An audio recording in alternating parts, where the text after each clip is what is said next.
Today's panel is very special. Welcome to the second panel of the Jamaica Year 2000 Vitalities Culinary Showcase.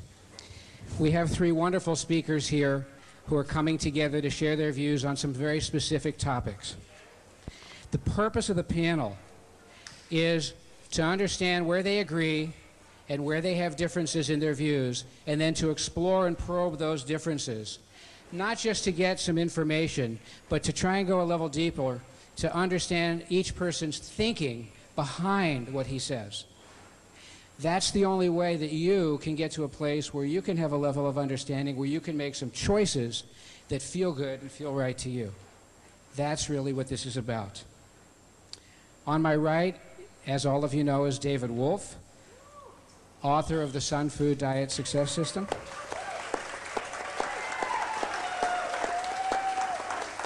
Hey.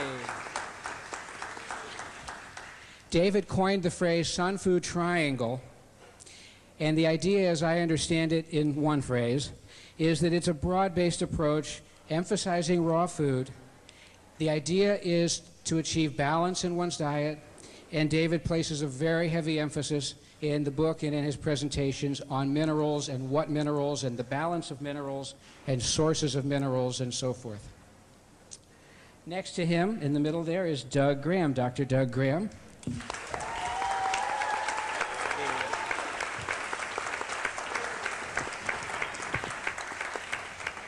And as you most probably know, Doug is a hygienist. He's a chiropractor, and hygiene is a fairly specific approach to health and nutrition. Doug also has as his background that he is a world-class athlete in his own right, and in his work, he works extensively with athletes and other very peak performers. And to his right, on the end of the panel, is Brian Clement.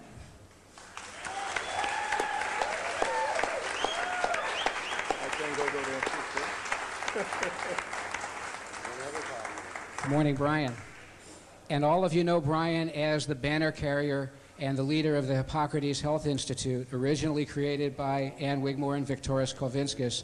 Brian then was able to transplant the whole idea down to Florida and transform it into what is arguably the finest health institute of its kind in the world today.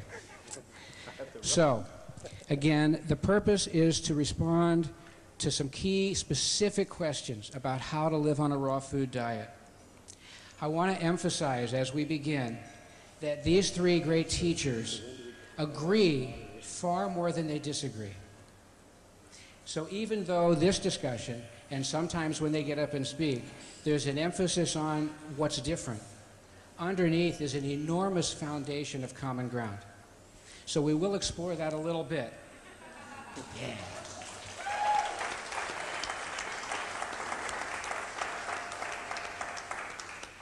It's extremely important for us to keep this in mind as we go forward. Also, while this discussion and much of the discussion this week is focused on food, let's all remember that vital, healthy, radiant, high-energy living is a function of far more than food. It requires sunshine, activity, rest, and other components, mental, spiritual, as well as physical. We all know that, but sometimes it's good to take a minute and remind ourselves. And finally, the fundamental premise in terms of ground rules for this discussion, as all our discussions, is respect. Where there are differences, the idea here is not for one to be right or one to be wrong or one to be better or worse, but simply for you to be able to understand why those differences are, where they come from, and what they might mean in your life, and how they might influence your choices. That's really the purpose of the whole discussion. Thank you. This panel is going to be responding primarily to moderated questions. I'm the moderator. I'm Larry Levine. You probably know that by now as well. We're going to limit each response to about 2 or 2.5 minutes to make sure that the discussion moves along quickly, and also to make sure that there's balance among the three. And I'm going to ask each of you to keep your answers fairly focused on the question, because I've taken some larger questions and broken them down into smaller questions to help everybody step through. So that's my intention. I hope I've done a good job on that part. And if we can stay a little focused, we'll move along pretty quickly. And we will at times allow this to go into an unstructured discussion if it seems appropriate. And at the end, we'll try and reserve about 10 or 15 minutes for questions from all of you. Okay? The subject matter. First, in general, to explore the foundation of healthy living. This is to explore the area where we agree, I imagine. And then, in a fairly narrow range of topics, to explore some of the differences. The general conditions for health and vitality, fruits in one's diet, the role for fruits, the sources of energy and the uses of energy. And then we're going to take one area and use it as an example to draw out more understanding. We're going to take the area of parasitic conditions. We're going to focus on Candida because it's a popular topic for discussion. And we're going to use that topic not as an end in itself, but to draw out more understanding toward the latter part of the discussion. So what I'd like to do, in order to just give them an opportunity to introduce themselves a little more fully, I'd like to ask each person, starting with Brian, then Doug and David, what is, if you had to put your finger on one core principle that really defines your approach to nutrition and food, what would that one core principle be? Brian, you want to go first? I would probably say the one core principle that I have for nutrition and health is a principle that at any point in one's life that we're capable of achieving our dream. So if we're 18 years old or 100 years old, if we have a dream, that we're physiologically, psychologically, and spiritually capable of achieving it. If not, my question is, why are we dreaming? To do so, there's fundamental things that we must all do. One of them is diet, of course. But diet is a later part of our necessity. The very first is mind work. And all of us, as I spoke the other night, come from a history of normality that's quite abnormal. So the second part is a spiritual essence. And again, none of us on the planet today can really define what that is. But it's there, and all of us must embrace it more and more and understand it better and better. So again, any point in your life, being able to reach your dream. Thank you. Doug, one core principle. Please, okay, restate it for me. Core principle. I would say the core principle of what I'm attempting to teach is based on two formats. One, the use of comparative anatomy and physiology. In other words, to look at the animals that are anatomically and physiologically similar to us and to use the laws of nature in a way that makes sense as far as us creating a diet that we are anatomically and physiologically, in other words, biologically adapted to. I'd say the second point of it is to continually strive to simplify the program, to take complex issues and make them simple through understanding, rather than taking the simple issues and making them complexer or increasingly complex, and so that we gain mastery over our programs rather than lose mastery to the people who guide us. David, one core principle. The core principle that I teach, I think it's the underlying principle of all nutrition, is minerals and mineral balance, and making sure that you get a full spectrum of minerals, understanding that every plant mines a different spectrum of minerals, understanding that every plant creates certain minerals, and taking in all parts of the plant, leaf, stem, root, shoot, fruit, seed, every part of the plant in order to achieve balance. Thank you. Thanks, all of you. Next, I'm going to ask each of you a unique question just for you. And David, I'm going to start with you. If I understand correctly, when you describe the Sun Food Triangle, you describe a balance between proteins or amino acids, fats, and sugars. And my understanding, if I've read it correctly, is that it's roughly in equal proportions in a healthy person. And so the question is, if one wanted to, first of all, is that understanding correct? And then second, if one wanted to achieve that sort of a balance between fatty acids, proteins, and sugars, and if it was roughly in thirds, as I think you suggest, would the thirds be in terms of calories volume consumed or mass and weight of the food, how would you calculate or measure or picture what the thirds might look like? That's an excellent question. The first part of that is that the triangle being divided 33%, 33%, 33% is only going to work for some people in the long term. That's a good place to start, because when you're at that space, then you can go, okay, my body kind of wants this or wants that more, and the longer that you go, the more you'll find where your balance is going to be, and that balance will differ dramatically from person to person. I'm pretty much a type of person, I can eat almost all fat. And people go, wow, I mean, I eat 80% of my calories is fat. That's not going to work for most people. That's a very extreme side of the situation. For other people, they might find that they do much better eating a lot of protein, and there's a big difference between protein and fat. And that's something that I've really been focusing on in my lectures, is that if someone does well on a high protein diet, they may not do well on a high fat diet, or they may do better on a high sugar diet, or there's differences between all three of those categories that are very strong. The way you would identify what's a percentage between each one is pretty much the dry weight of that. So for example, juicy fruits, the dry weight of that is not very much, whereas nuts, quickly the dry weight will accumulate up high. So a little bit of nuts balances off against a lot of fruit. You following that? Because it's very watery. So if a person, just as a follow-on question, if a person wanted to look at the triangle and try and find his or her place in the balance, how might a person go about discovering that without having to spend thousands of dollars on tests or consultations or the like? How might a person come to that? What process of exploration could they pursue? It's simplicity, really. That what you got to decide is, one, do you burn sugar as a fuel mostly, or do you burn fat as a fuel mostly? And some people, a very small percentage of people, burn protein as a fuel mostly. For example, if you were stranded on an island and you had either, say, avocado or mangoes, which would you choose? What could keep you alive long enough? Mango couldn't keep me alive for more than a few weeks. Avocado could keep me alive for months.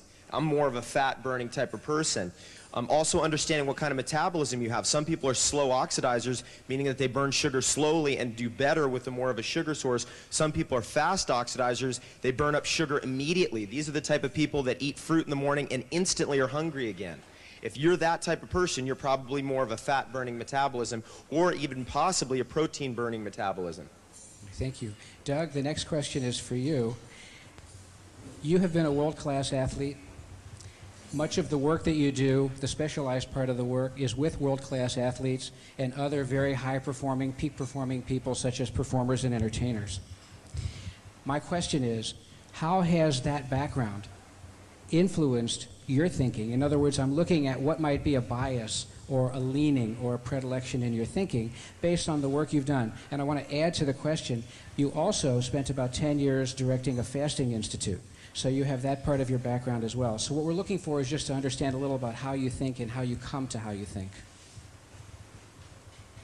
As an athlete, as a child athlete, high school athlete, college athlete, I kept trying different programs. I was always looking for what would work best for my body type. It was an endless string of various regimens. I couldn't even begin to guess, 20 or 30 different programs, none of which particularly worked really all that well. When I stumbled on the one that I'm currently using, I knew, like the old bumper sticker of 30 years ago, I found it and I stopped looking. Whether I've been working with the sickest of the sick, the hopeless people that end up at fasting retreats, or working with world-class athletes, really what we ended up doing was the same for both. The idea was to stack every lifestyle factor possible in their favor in order to provide optimum conditions for them to recover.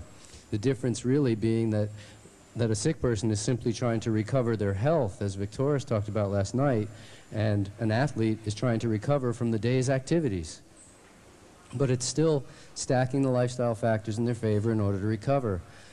I don't know that what works for me, I'd agree with David, I don't know that what works for me exactly will work for the next person, although I don't tend to think that I don't tend to think that the swings are as huge as perhaps David has experienced. I would tend to think that the similarities from person to person far outweigh the differences from person to person as far as physiology. And so I don't know that my personal preference of how I eat necessarily influences what I do for others. Really, what I want to do for others is what works for them.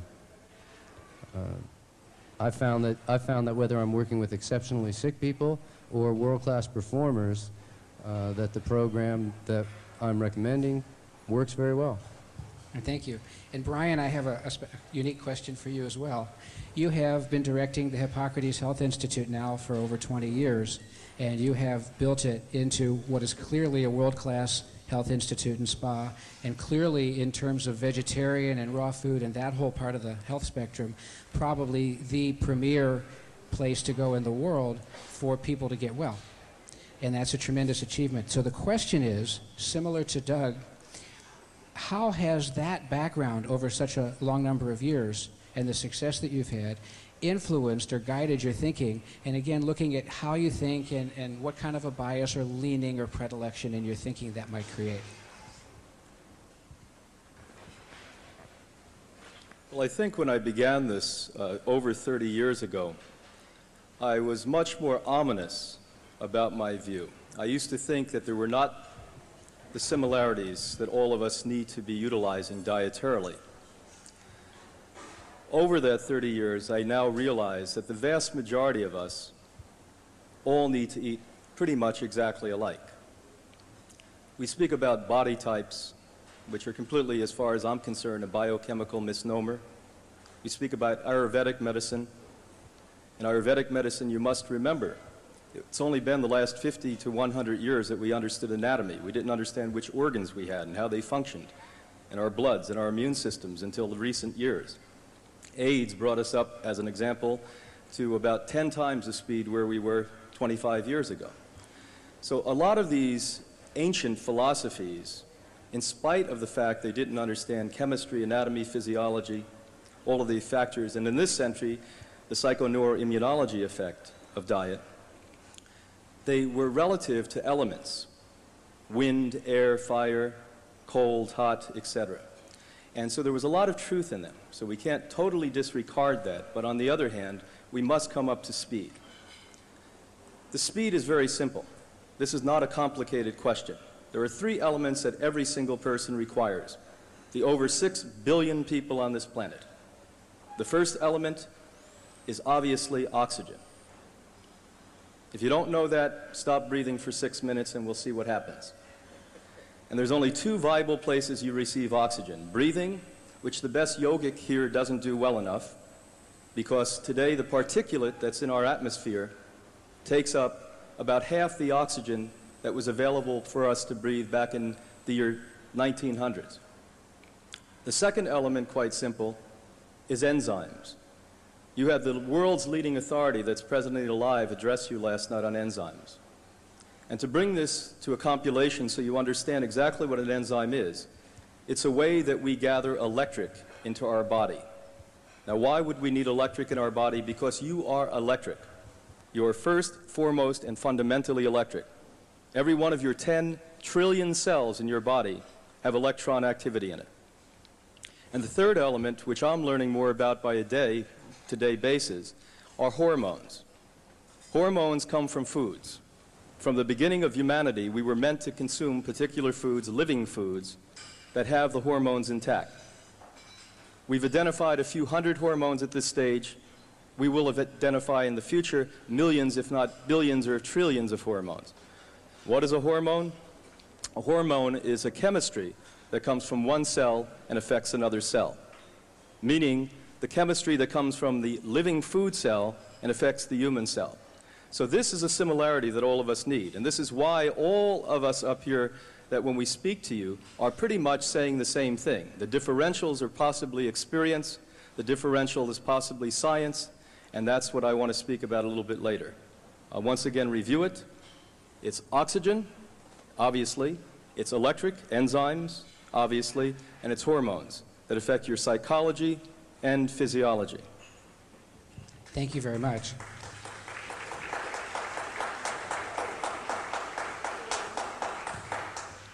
Thank you for your enthusiastic support.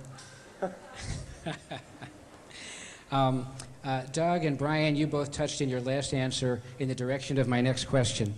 There is almost universally among teachers the notion of listen to your body, follow your body. Where you are, what choices you will make should be driven by listening to your body. Now, in the answers that you just gave, and David, of course, will include you in the question, but since they already mentioned it, you both refer to more of a commonality than a uniqueness from individual to individual. What I'd like to do is ask each of you to just explore that in your own way for a minute or two. What is the commonality? Brian, you've obviously already started down that path, but you might want to add a little more. And if there is a listen to your body, how does that play into the whole picture? How can we do that? And how can we be misguided by listening to our body, quote unquote, and hearing the wrong message? So, Doug, why don't you go first on this one?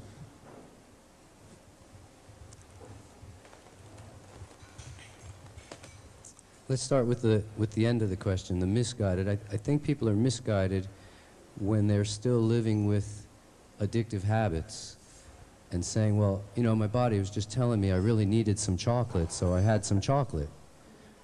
It'll take a while to overcome habits. Habits get stronger if you reinforce them, and they get weaker if you don't. But they don't just instantly go away. They keep coming back to haunt us for a long time. It took a while as a raw foodist before I got past thinking of various cooked food items as treats and started thinking of them as punishment. I think the commonalities have to do with the way that our bodies are built. I mean, we have feet and hands and eyes, and the similarities are never ending, and it's a rare person without a heart or a spleen or a kidney, and the way they work. And when I studied anatomy and physiology in medical school, they didn't tell us, well, some people do it this way and some people do it this way. This is a liver, this is what it looks like, this is what it does. The commonalities are profound. Every cell of the body is fueled by simple sugar. Some people are more adept at converting fat into simple sugar. Some people are more adept at converting protein into simple sugar.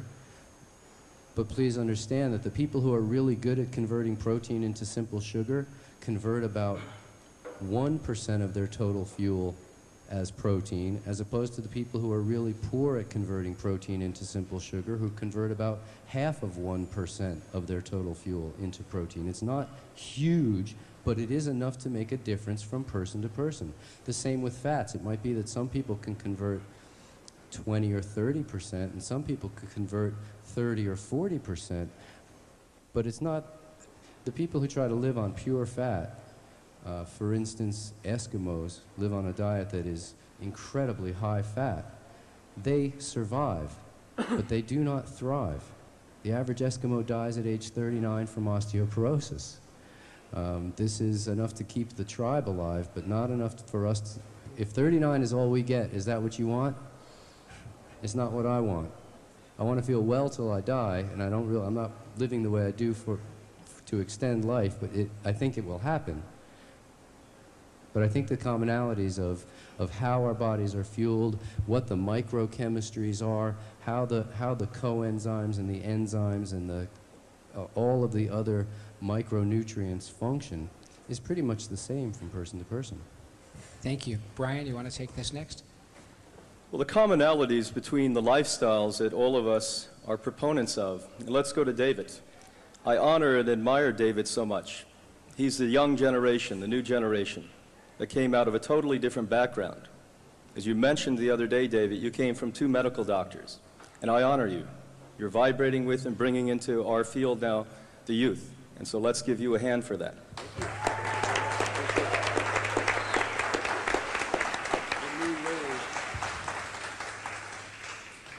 The commonality with Doug is obvious. You go out and watch Doug exercise, as I've done every single morning. It just tickles me. This man makes exercise fun. You're out there doing it, you don't even know you're exercising. Look at his body. This is an example.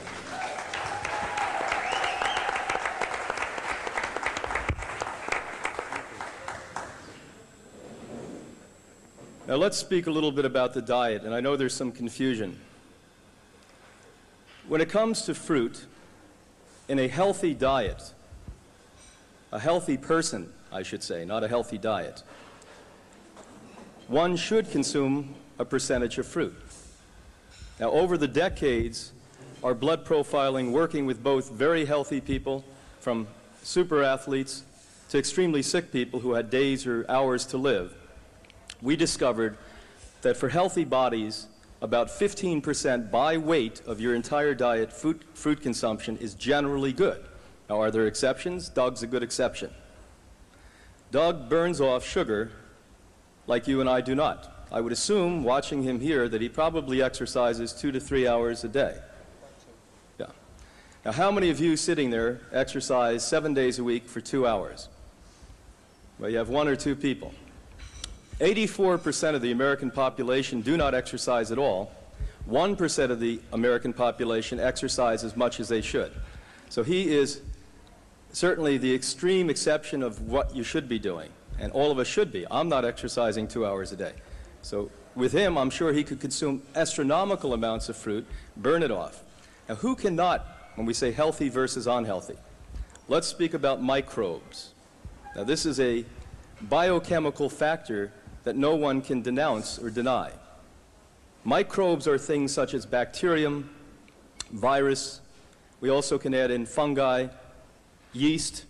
We can also add in parasitic, amoebic infestations to that whole overload. I also do not consider the microbial, but cancers, mutation of the human cell, would fit into that.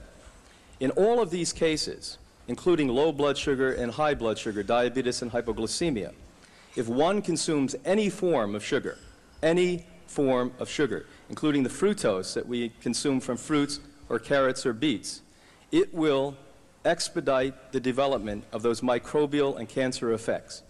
Now, this is not something that's questionable.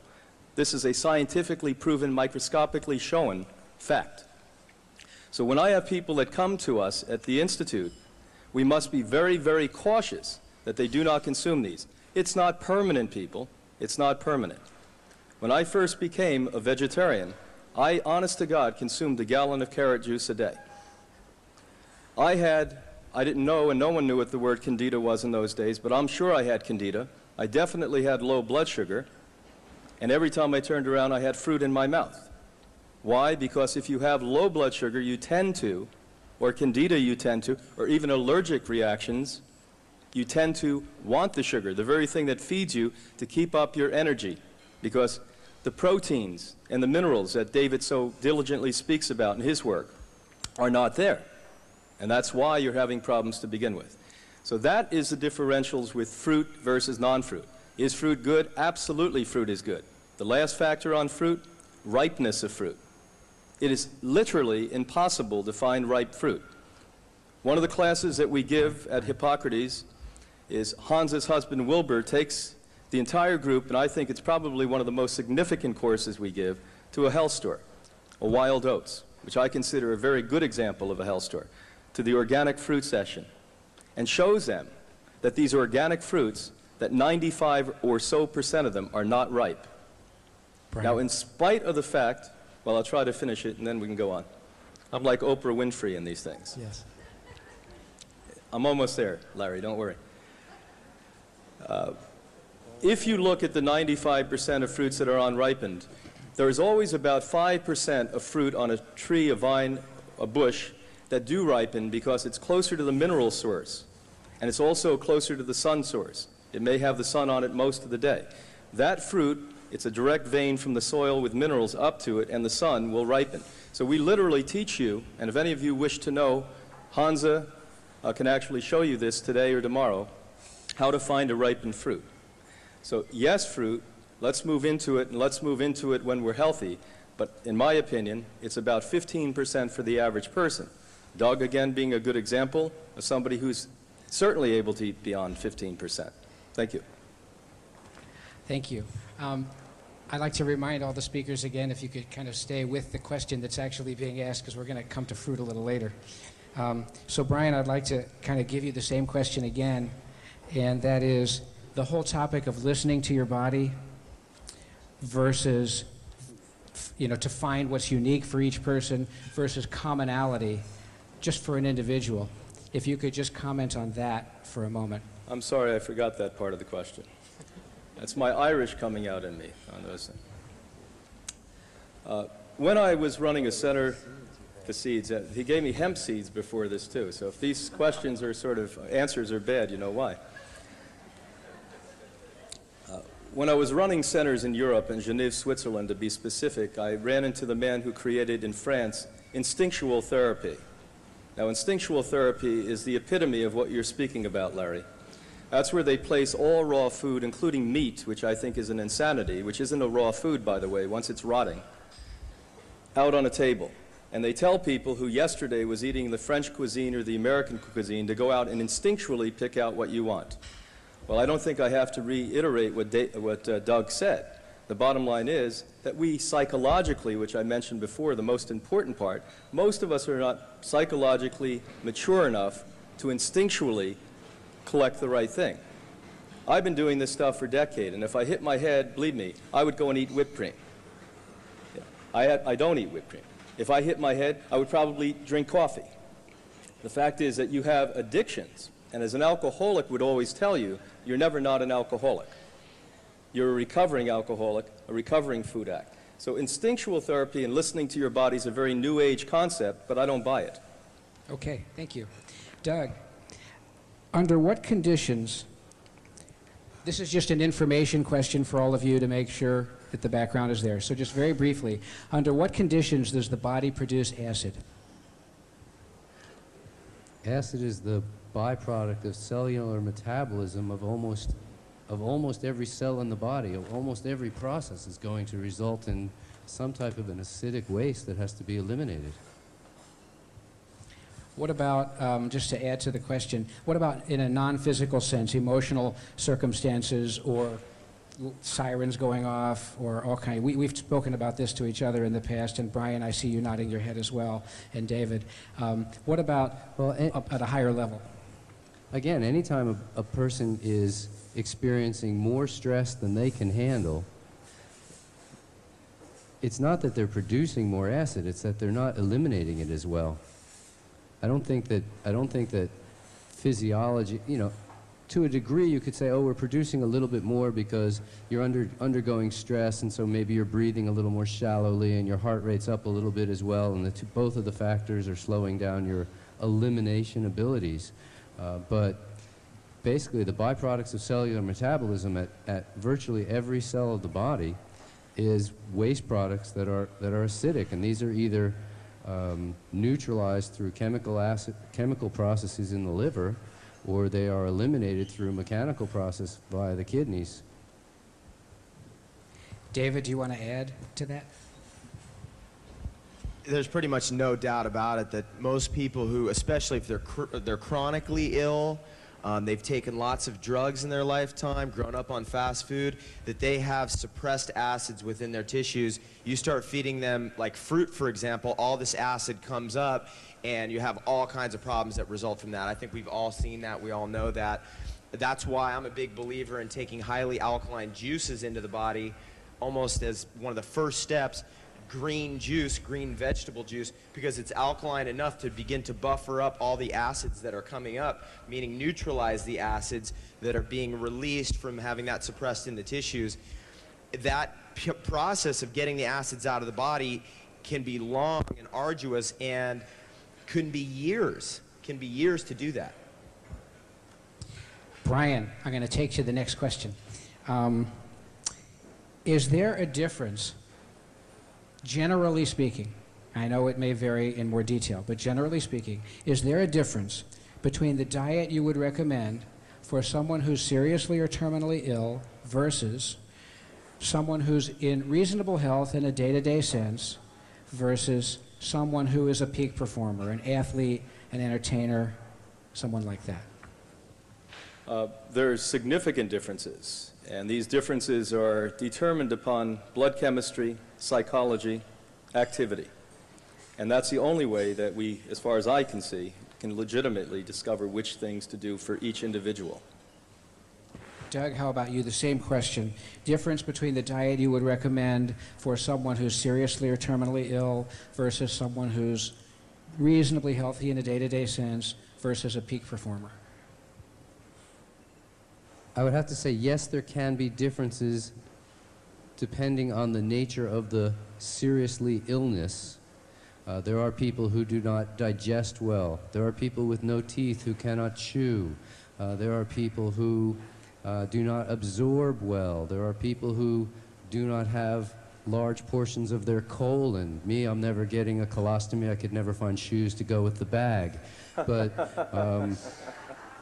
there are people who are so sick that they couldn't possibly follow what we would call a relatively standard program.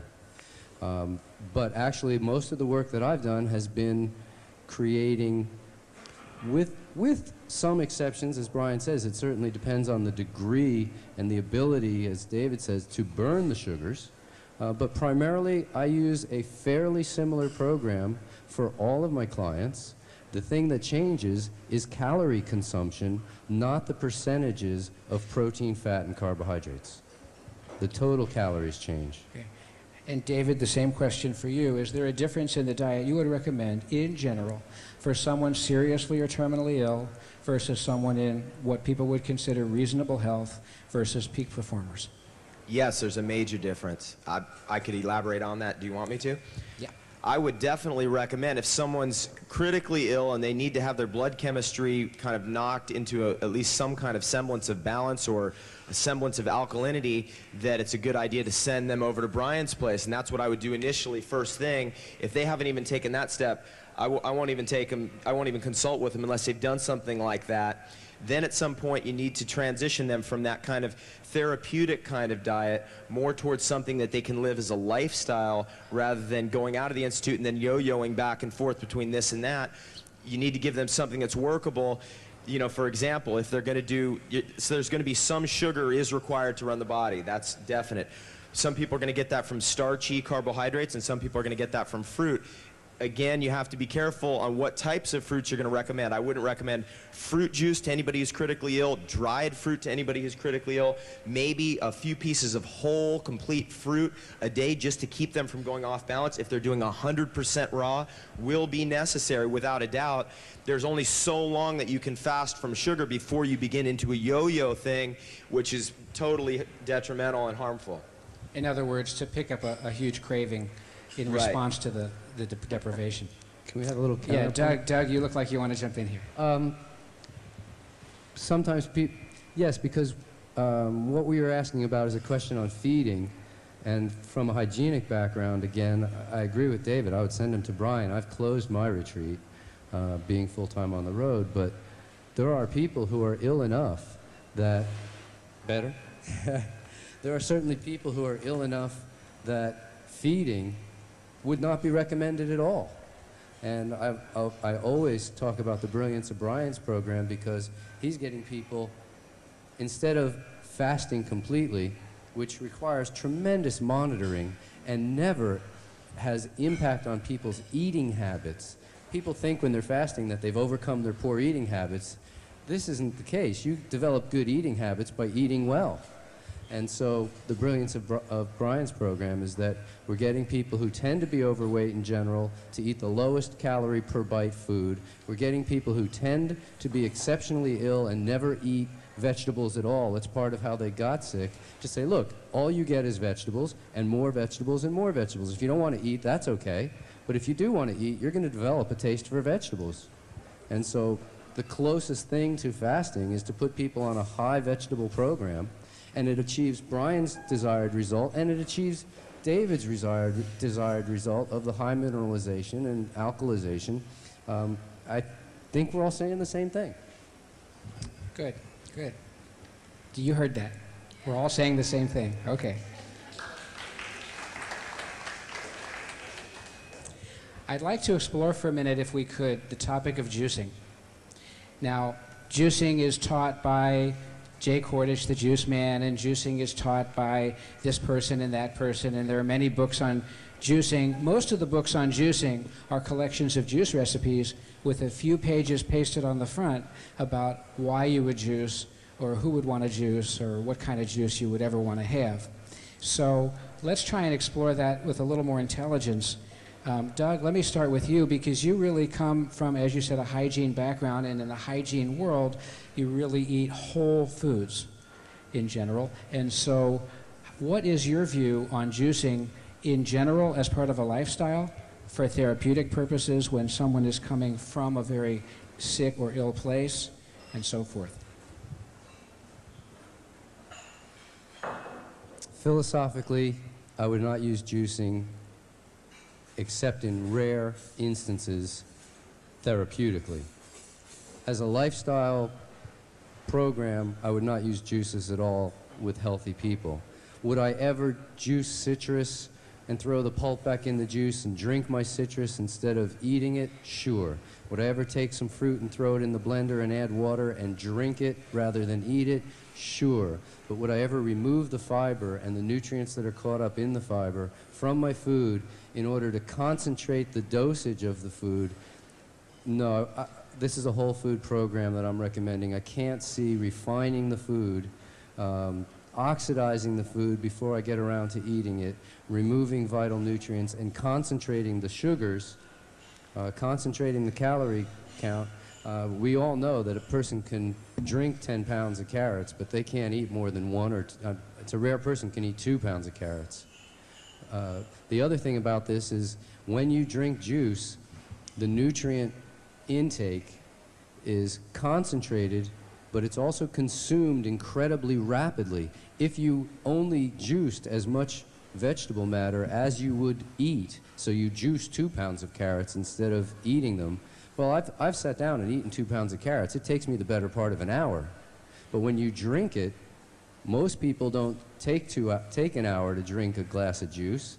They drink it, and instead of calling it juice at that point, I would call it jolt. Now, the difference, again, between the way that I look at food and the way a lot of people approach food is because of their training in the medical model, they say, oh, well, bananas, potassium, or celery, sodium. I eat bananas for bananas, and I eat celery for celery. Yes, I've done my homework, and I know the nutrients behind all of that, but I tend to eat my food for the food, not for the medicine. So just to make sure we capture the essence of what you're saying, the issue is about separating the fiber from the rest of the food and losing the fiber. It's partly about the fiber, but it's also about the speed of uptake. The cellulose, fibers slow sugar uptake. And if you want to help a diabetic, what you do is you add the fibers into the food. The guar gums, the pectins that are found in fruits are actually being used by medical practitioners now to treat diabetics to try to keep them off of stronger drugs. They extract the guar and the pectin from fruit and give it to the diabetics rather than telling them to consume the fruit with the guar gum and pectin in it, because the diabetics are consuming sugars that have exceptionally high, or what are called rapid uptake sugars, glucose and sucrose, as opposed to the fructose. Certain fruits are very, very high fructose fruits as opposed to glucose, which means they have a much, much slower sugar uptake to begin with. Most of those fruits are also higher in guar gums and pectins, which slow down the sugar uptake again. Fruits provide their own natural protection. Tell me the person that became a diabetic from eating fruit. That's not what caused it. Now, you can't just, you have to be careful. Once a person is bankrupt, you can't, they don't have the issues to spend money more. And the same thing, once a person has bankrupted themselves on their sugar metabolism, they can't just jump into it. People are sicker than we give them credit for, folks. And they're just walking around barely making it.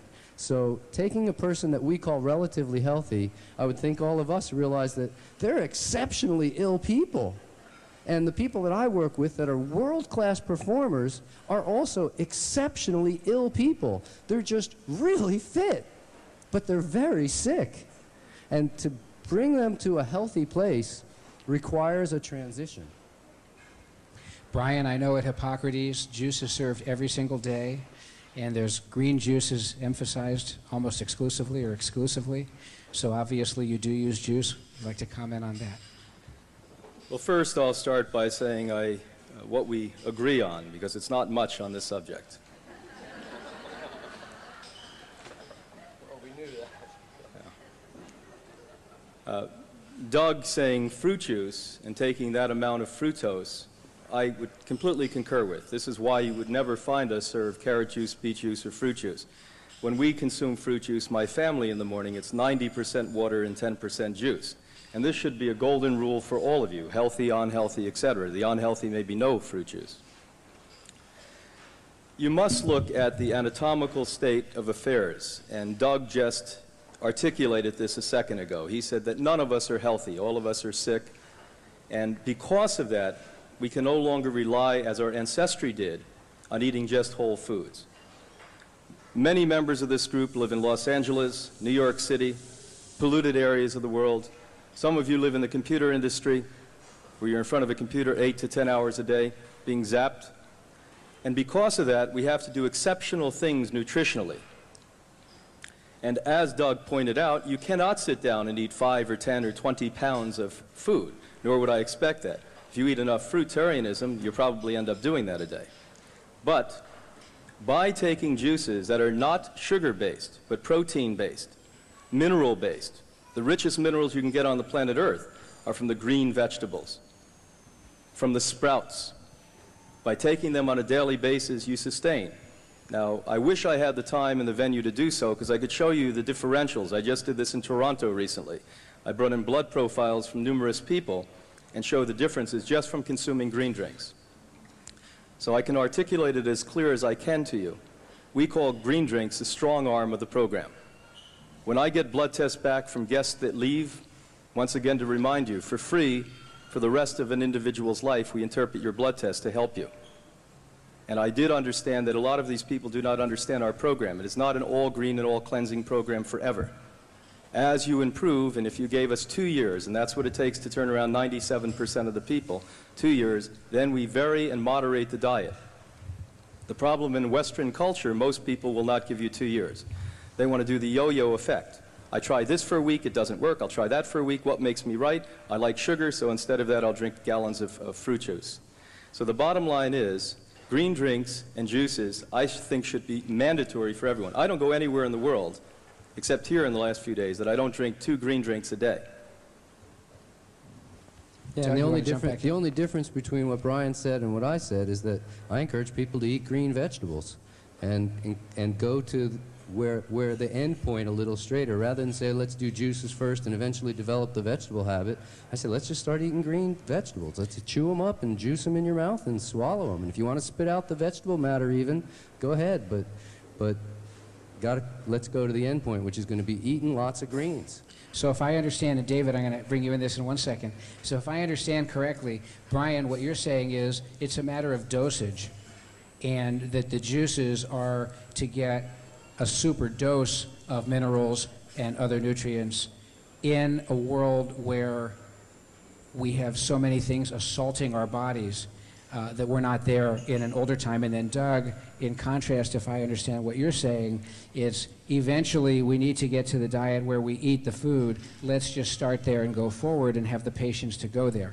If I'm understanding the two of you correctly. I think that that's correct. And what I would like to add is that the 3 elements that I spoke about earlier are what you gain in maximum levels in a green juice: oxygen, hormones, and enzymes. Okay, and David, let's bring you into the discussion, because I know you talk about juicing all over the place, and you probably talk about juicing a wider variety of material either than Brian or of course, Doug.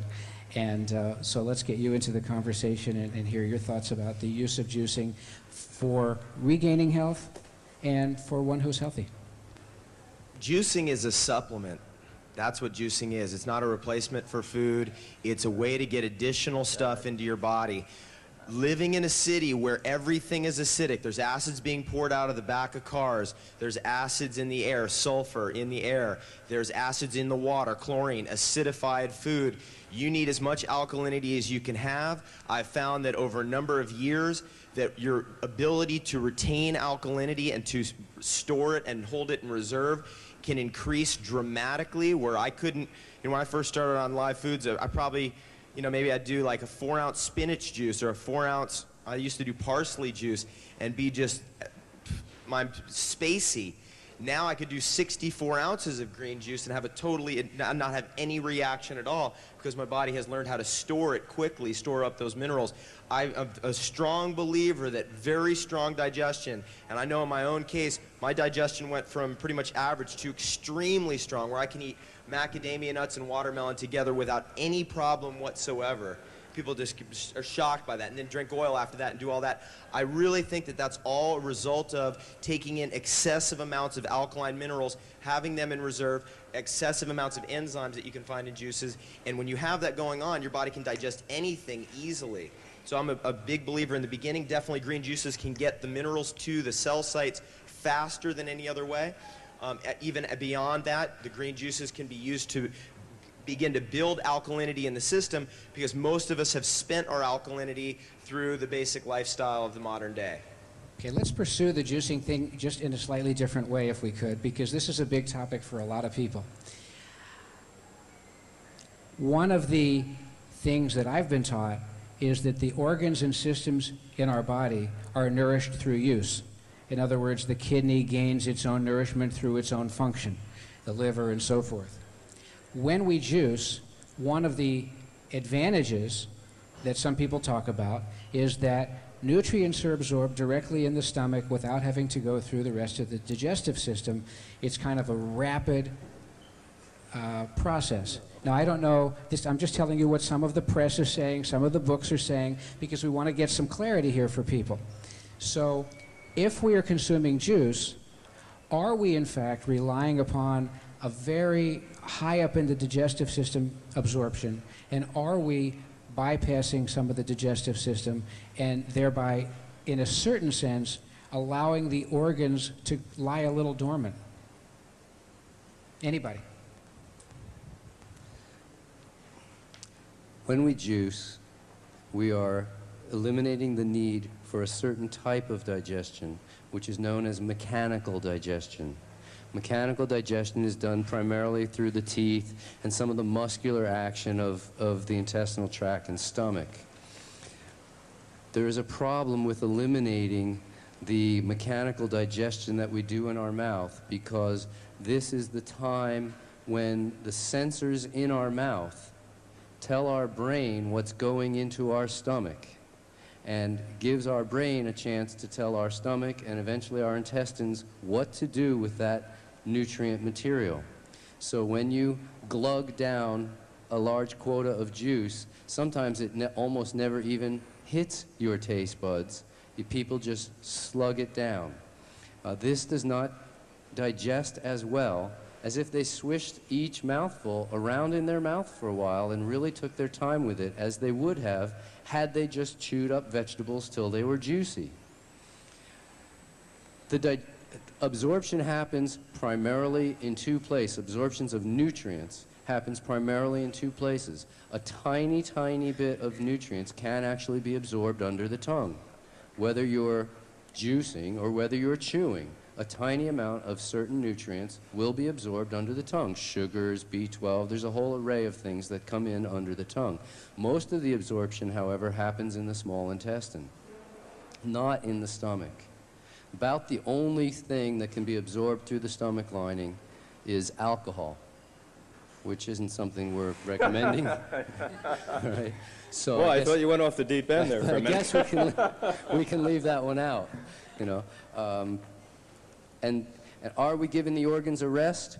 Well, we are giving certain organs a rest, but we're asking other organs to work harder with this highly concentrated dose of nutrient material. I would say that for whatever organs we're saving or we're sparing, we're certainly taking other organs and not sparing them, because we're asking them to work at an accelerated rate. I think the important thing from my perspective on this is that, and I'm again, if I go to a dinner party 4 times a year, someone offers me a glass of juice, I wouldn't say, no, I won't have that like it's plague, but I don't, different from Brian, go day in, day out, never miss my glass of green juice.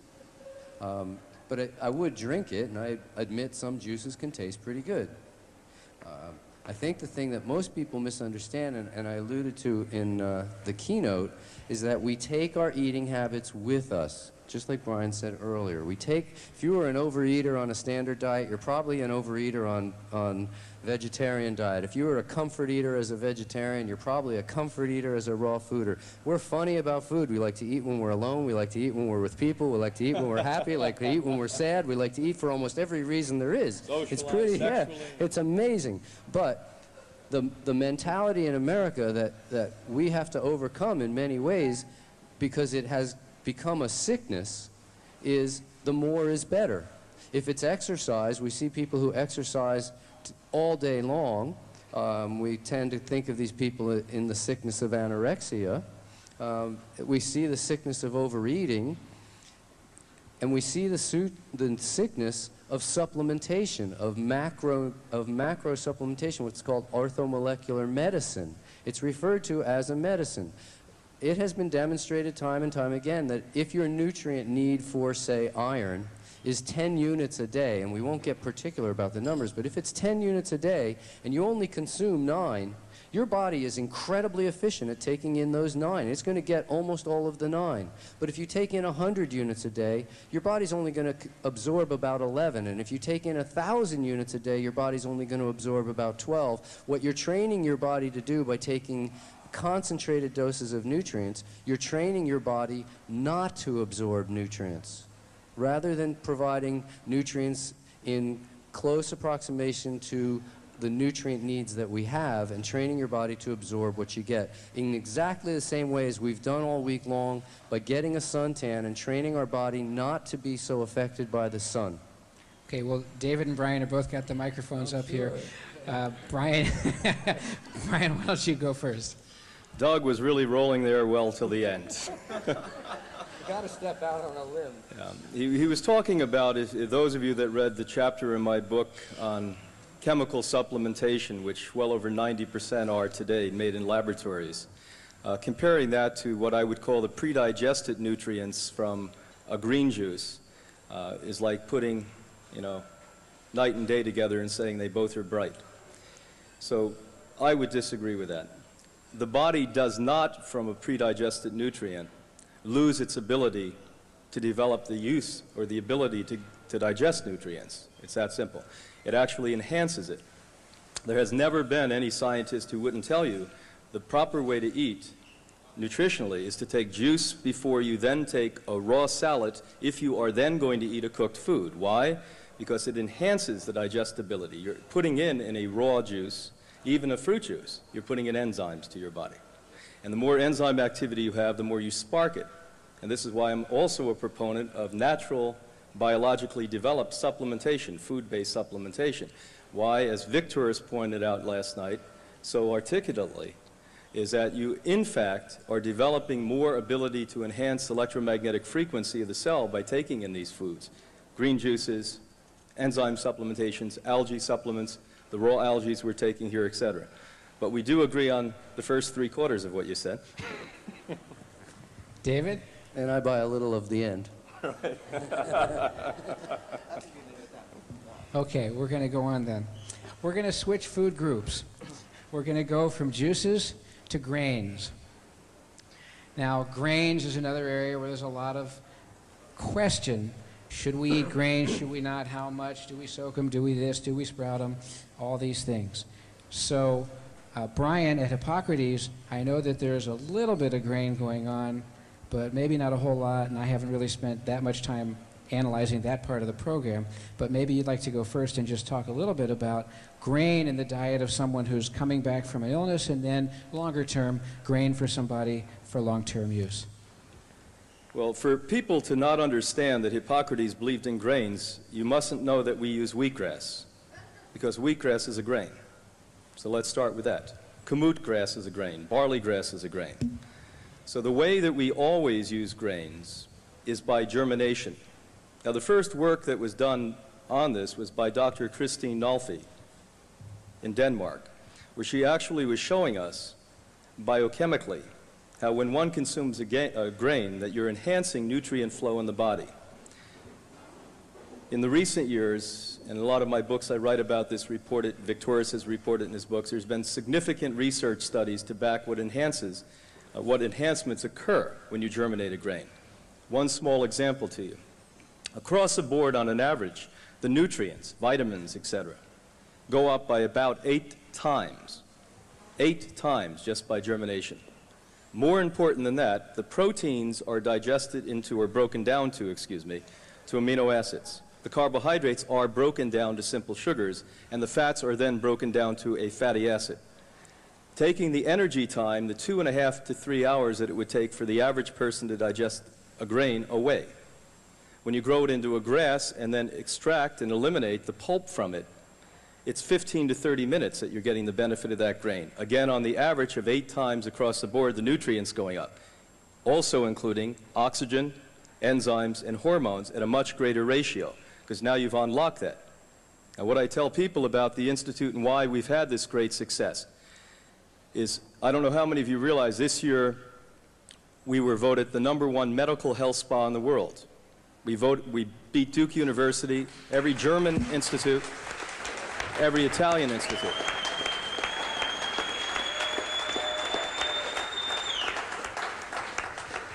And when I called to ask them why, they said it was long overdue, that your size we thought was insignificant, but your results are more significant than the significant-looking institutions. That was the exact words that they used. So the bottom line for this is, I am a big proponent of grain use for athletic purposes, being used for athletic purposes, but never non-germinated foods, always germinated. David? People have differences in metabolism. We know that. A sprouted grain, this is very important to understand this. If you take a grain and you cook it, what you've done is you've taken the starchy elements in there and converted them into a sugar. So it's more of a starchy carbohydrate, or a quote-unquote complex carbohydrate. If you take that grain and you sprout it, or let's just say you analyze it unsprouted, you're going to find that its dominant element is protein. That's sprouted wheat, sprouted or non-sprouted wheat or barley or any of these. If you sprout them, they even become more proteinaceous. They have a lot of enzymes in the tail. We know that. Some people who have a very protein-based metabolism, I know Karen Calabrese does this, I know Yukta does this, includes a lot of sprouted grains for energy in their diet. That's very unique and rare. For myself, I use basically fat as my primary calorie source, and that's where I get most of my energy from. Other people, probably Dr. Graham included in this group, would use mostly fruit for the caloric density of the food that they're taking in. In terms of a therapeutic value, I think sprouted grains have a lot of therapeutic value, especially in cancer. Because what you're bringing in is a lot of protease, a lot of the protein splitting enzymes, which is what surrounds cancer cells. And I definitely agree, therapeutically using sprouted grains can be okay, and I definitely am a believer in going to the wild state grains, things like kamut or things that are more in the natural state like rye. Barley even is a little bit too hybridized or crossbred. Generally, wheat, in my opinion, is way too crossbred. And, you know, that's been thousands of years of basically hand manipulation. Let's pick this one because it tastes better. Let's pick this one over thousands of years, and it's not going to be the optimum deal. If we're going to do it, we might as well go for the optimum heirloom seeds and take it from there. Okay, Doug, you've actually written a book called Grain Damage. So I know you have It's like brain damage, but grain damage? So I know you have a pretty specific set of views about grain that may be a little different than what Brian and David are sharing, and we want to really understand what that view is and what your thinking is behind it. Sometimes we lose track, our finger slips off the pulse because of what we're doing, and as far as we're going down our road, we lose track of what mainstream America is consuming, how people live. I go into grocery stores so infrequently But when I do, it is always, it's shock treatment. You look in someone's cart, it is shock treatment.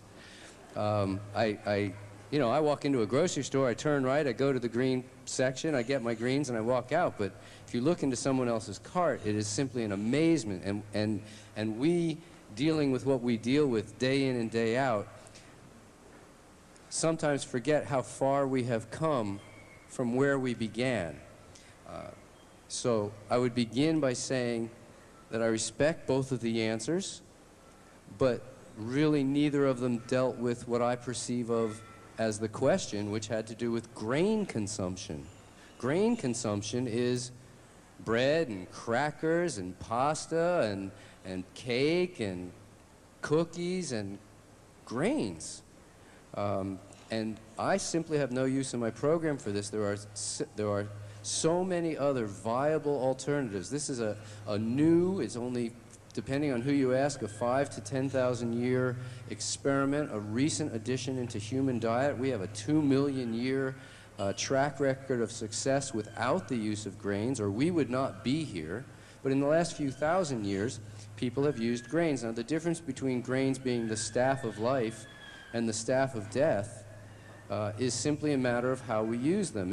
If in fact, since we know grains are storable, and in case of fire, flood, famine, or drought, there's no food available, we can fall back and survive for a while until the crops come back. For instance, when the hurricanes hit and all the leaves come off the trees and all the fruit come off the trees and there's nothing to eat, well, nice to know that we had some grains in store and we can survive to live another day. But when we start using them day in and day out, they literally, like any other crutch, they cripple us. As far as taking the juice from the sprout of the wheat, if you want to call that grain consumption, okay, but it's a green drink, you know, and if we want to eat a few sprouts now and then as an augmentation to our diet, okay, but uncooked grains, certainly whole grains, and especially the classic oat, wheat, millet, barley, rye, these whole grains have been shown to have certain nutrient deficits that cannot be made up for by the consumption of other foods that have those nutrients. For instance, grains have no vitamin C whatsoever, something that we need on regular doses. And by eating other foods that Doug, have I have vitamin to step C, in. Grains do have vitamin C. in the grains themselves or in the In the vein. I mean, I look in USRDA charts, they say oat, wheat, barley, rye, 0 vitamin C. So where'd you find it? Don't go for the USDA anything. USRDA. The bottom line is that the majority of grains have vitamin C. There's not a nutrient in the cosmos that doesn't have vitamin C involved in it, because it's one of our elemental factors. Now, it has to have vitamin C in it, even if it's minuscule amounts, because of the fact that that's a bonding agent for the protein, the amino acids. No question, but when Now, you when eat you cooked grains, when you germinate the grain, again, it enhances to at minimum 8 times the amount. So then the vitamin C content comes out. So to say it doesn't have it is a misnomer, and I just wanted to clarify that. it's an insignificantly low amount, I would say, if it is there. Again, USRDA says no, and I understand that when we sprout, we're talking about a different animal than we are when we talk about grains, the way that 99% of the people consume 99.99% of all the grains they consume.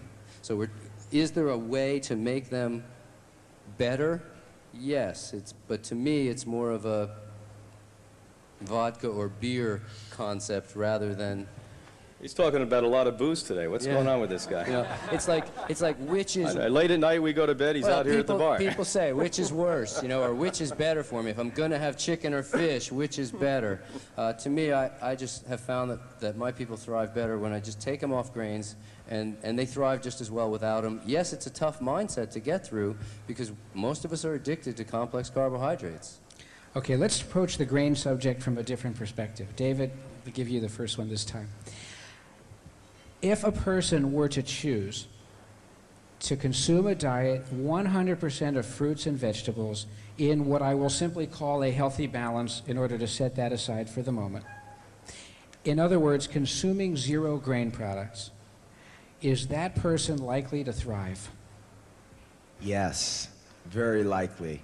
Again, grains can be used therapeutically if they're sprouted because there's a lot of elements that can be increased, B vitamin content, etc. And I'm sure Brian can teach you all about those elements. In terms of a day-to-day lifestyle, again, it's very rare that someone is going to bring in grains regularly as part of their daily lifestyle. There are people out there who do that, certainly. However, most of the people I know who are 100% raw or pretty close to it, who are thriving on live foods, generally do not include grains in their diet unless it's a like holiday food like what we're having here. And we had a great dish last night that Renee made with the sprouted Manitoc rice. Oh, yeah.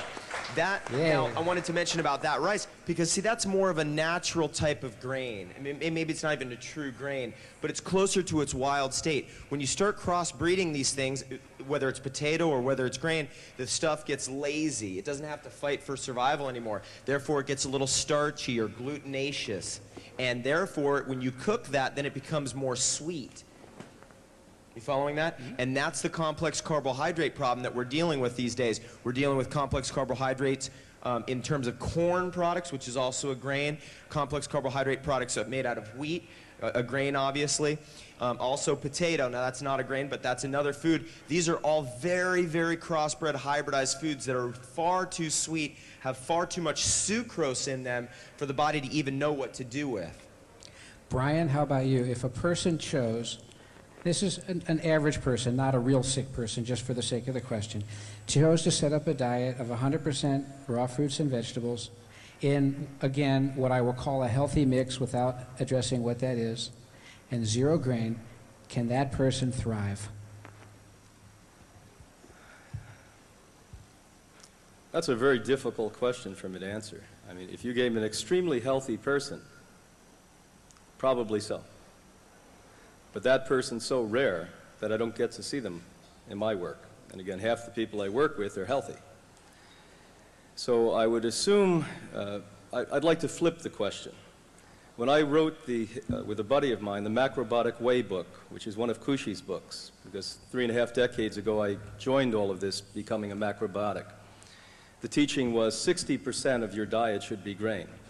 And from that, the science that came out of Harvard at that time showed us how wrong we were by giving an excessive amount of grains to people. Now, grant you, they were cooked grains, the type that Doug is talking about in his Grain Dead book. But the bottom line is, quite simply, that a lot of grains are also not what you want to do. Even in sprouted form, you don't want to do it. So I would say that for almost everyone that I've ever worked with, a small percentage of grain should be part of your diet. We do not suggest large percentages. And I do concur absolutely with Doug in saying that when you take it and grow it into a grass, it's really not a lot like the original grain. It becomes the mother plant again. And the mother plant's the green vegetable, basically, that's giving seeds away. So this is where you can use larger amounts by weight and in weight of grain without taking the grain that has to go through the digestion process, etc. So just to be clear that we understand you correctly, if we distinguish between the grain, quote unquote, in the form of the green, Yes. and the grain in the form of the seed, if I understand you correctly, the seed form, even germinated, you would suggest in fairly small quantities in the diet. And David, you're agreeing with that. And of course, Doug, you're saying essentially none. So None for a lot of people, I would say. yeah, so we're really not as far apart as some people might picture. No, not on at all. this. The exception to the rule is now and I understand and honor Doug and his experience with this, is I would put athletes on large amounts, bodybuilders. When I went and wanted to build my muscle mass, I used grains and beans to do it. I could not have done it on fruits. Doug, you look like you want to re-enter the conversation here. Well, what about the comment that Brian just made about athletes? Well, I'll comment on that, but... I mean, you are an athlete, so you probably have something to contribute here, yeah.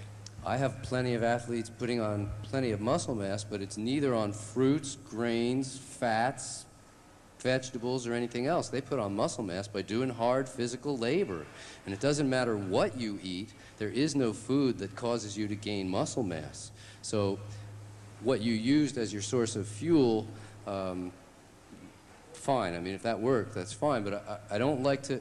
This is a question that comes up a lot in my arena, is what do I eat to get bigger? And there's no food that you can eat that causes you to get bigger. If there was, then all those guys in the gym would be hanging out in kitchens and restaurants instead of in the gyms. Well, they are.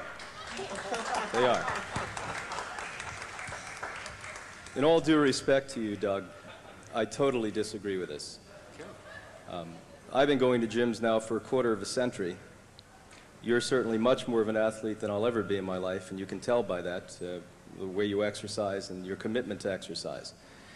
But yes, how all of those people become big is through food. Have any of you ever not seen what these people who have incredibly large muscle mass eat in a day? Now, do we concur with the food they eat? The answer is no. But if you picked up Vegetarian Times, I believe from 1988, they did a cover story on vegan bodybuilders. And they had, at that point, the man who hadn't lost a competition in years, a Swede who had lived in California at that point, who had an incredibly large muscle mass. Now, for him to gain that muscle mass on anything other than large, astronomically large amounts of germinated grains, and probably it wasn't germinated grains, I'm putting words in his mouth, it was probably grains or beans, I will challenge you and say that that would literally be an impossibility. You would have to consume such a massive amount of fruits, or foods, not fruits only, you couldn't do it on fruits, foods, that it would be literally an impossibility. Now, grant you, look at how much you work out and look at your body size and look at what you're eating. If you were eating grains, which, by the way, why they put weight on your body is they slow down one's metabolism. And when you slow down a metabolism, what happens is that when you rip the muscle, and this is how you develop muscle mass, you rip the muscle and it rebuilds again. And so the metabolism has everything to do with that. So let's have a debate on this one. Yeah, let's go a little bit. Because I think if I understand you, and folks, I mean, even when we talk, this is with the highest degree of respect, and our differences of opinions is how we're going to learn as well. I think what you're saying is, I'm not big because I don't use the grains or the pulses. And I would respond by saying, I'm not big because I do fantastic amounts of cardio work, and I do everything in my possible nature to not get big. I try every way I can not to get big because I do long-distance events, and being big works against me. What I'm trying to do is stay the size I am, and which I've basically done over the last 20 years, and get stronger and stronger and stronger without getting bigger. This is a trick that I had to teach the U.S. diving team, because as they get stronger, they get bigger, they make a bigger hole in the water and a bigger splash, and they don't look like a Chinaman when he goes in the water and goes, Phoop! They go in and they look like a cannonball because their shoulders are so huge. And so teaching them how to train in such a way that they didn't get bigger was as much a part of the challenge as any other, and that part I'd like to And I respect what you say, and I agree. I hope you didn't misunderstand what I said. It's not. You come from a gymnastic background. Now, I teach constantly the two real athletes we have in the world, and the strongest athlete we have in the world is a gymnast. I'm sure he's stronger than men that you see that are 5 times his size. That I'm positive of. There's no question. Look at what he does yogically, look at what he does lifting his own body weight, and that's real muscle development. And that's what they learned in gymnastics. So please, it wasn't of disrespect. It's of utter respect for you. It's utter respect to you. But what I'm saying is, if you happen to add more sprouted grains to your diet, you would have more muscle formation, more muscle development, and still achieve the same exact goals that you're trying to achieve at this point. And when I've worked with Olympic-level athletes, that's what I've tried to do, form muscle mass so that their immunological function develops at a greater degree, because the lymphatic system has everything to do with muscle mass development. And so you want more immune function, and that's what my objective is for healthy or unhealthy people. Okay, let's give David a chance to jump in here. He's got the microphone up. One thing I definitely want to say that is certain is that eating cooked grain over a long period of time as an athlete will definitely cause metabolic disorders. That's a fact. That's one thing. Another thing is, when we're talking about seeds, even if they're sprouted, we still need to take in, now sprouted seeds are obviously more alkaline than non-sprouted seeds. However, they're not alkaline enough to be really considered an alkaline food until they've gone into the green leafy stage. Therefore, if someone's taking in a lot of sprouted seeds that have just been germinated for a couple days, you need to take in a lot of vegetables, green leafy vegetables in particular, to balance off that acid-alkali balance that I referred to on my talk on Monday, in that if you have a lot of seeds, you have to have a lot of leaves to create the acid-alkali balance. Every primitive person in every primitive culture knows that as a rule. Another thing is my partner Stephen Arlen in our business Nature's First first law, is a very powerful man. He does not eat grains. He can bench press 135 pounds 100 times. That's a very difficult feat to do, extremely difficult. I'd say almost every professional football player cannot do that. And he does that mostly through eating a wide variety of vegetables, vegetable juice, olives as a main source of fat, some nuts, and some avocado.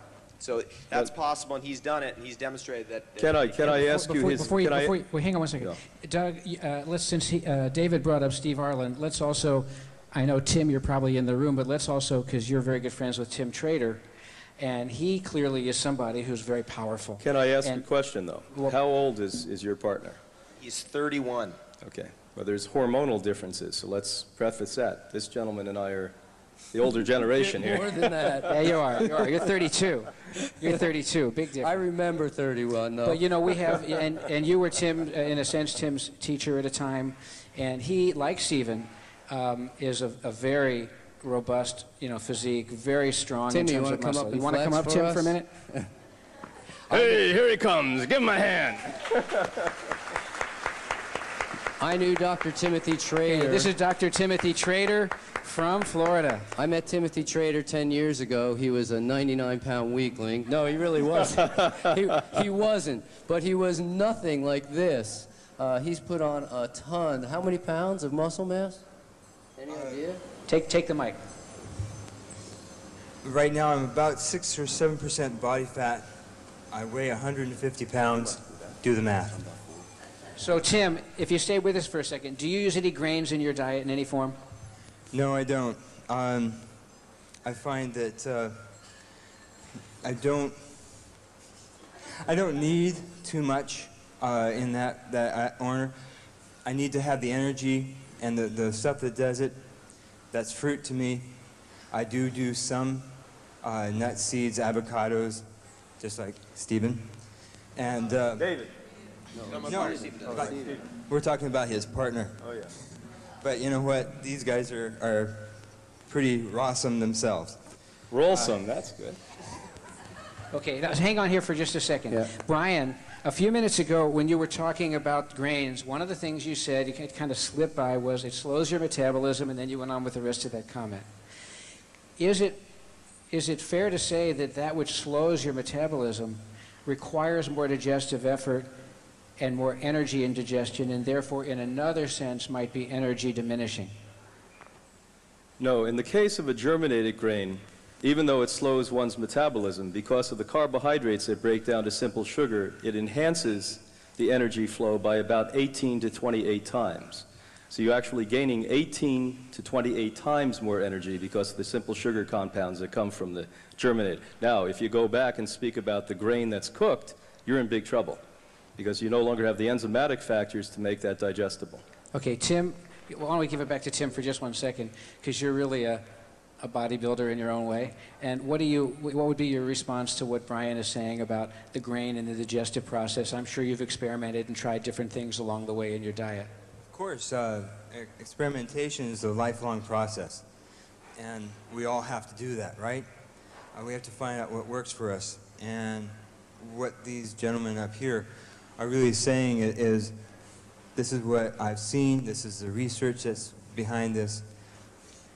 For me, cooked foods take too much out, period. I don't care if they're grains, I don't care if they're meat, whatever. It's hard to operate. But when you get down to the sprouted grains, sure, gluten levels go way down. The fiber itself changes from insoluble to more towards the soluble side. Am I right? Yes, Okay. You're doing good. But they don't, sure, I mean, how many of us have tried raw pizza using sprouted wheat berries, huh? It's super, but I find that it takes too much energy out of my system and causes too much problems for me that I can't operate the next day like I could before. And for me, I have to operate at a very great pace to take care of me and to take care of others. I'm not just taking care of me, I've got to take and partner with the people they call patients and take care of them as well as a partner. So the grains slow me down. I can't afford to be slowed down. Great. Doug, you wrote a book on the subject. Let's give you the last word. But first, let's recognize Dr. Tim Trader. Dr. Tim Trader.